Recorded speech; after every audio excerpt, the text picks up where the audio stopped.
अमरापूर ग्रामस्थांचे रस्त्यासाठी आमरण उपोषण सुरू. अमरापूर तालुका कडेगाव येथील रहिवाशांना ताकारी कॅनॉलवरील श्रीरंग मोरे वस्ती ते एकनाथ दादा वस्तीपासून तोंडोली येथे जाणाऱ्या रस्त्यावर लगतच्या शेतकऱ्यांनी अतिक्रमण केल्यामुळे सदर भागातील शेतकऱ्यांची फार मोठी गैरसोय होत आहे. शेती वस्तीवरील शेतकऱ्यांना येणे जाणे अवघड झाले असून रस्त्याचा मोठा प्रश्न निर्माण झाला आहे.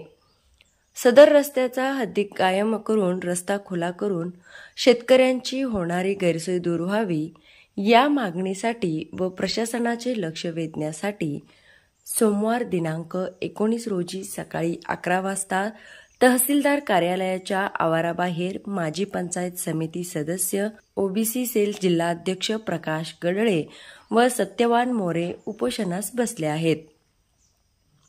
काही दिवसापूर्वी रस्ता हद्द कायम करून मिळावी अन्यथा 19 ऑगस्टपासून आमरण उपोषणाचा इशारा अमरापूरच्या सरपंच सुनीता प्रकाश गडळे यांनी ग्रामस्थांसह तहसीलदार अजित शेलार यांना निवेदनाद्वारे दिला होता.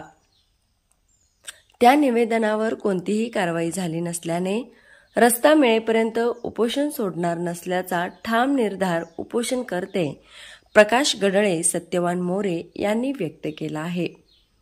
या उपोषणाला राहुल शिंदे, ग्रामपंचायत सदस्य वंदना शिंगटे, राजेंद्र मोरे, संतोष अंबवडे, चेअरमन रामभाऊ शेठ, संतोष शिंगटे, जगन्नाथ मोरे, नानासो मोरे, दत्तात्रय जरग, जयवंत खताळ, राहुल देशमुख, कोमल देशमुख, शुभांगी अंबवडे, गणपत फौजी, प्रकाश मोरे, विशाल मोरे, बाजीराव काकडे, संदीप शेठ यांच्यासह अन्य ग्रामस्थांनी या उपोषणाला पाठिंबा दर्शविला आहे.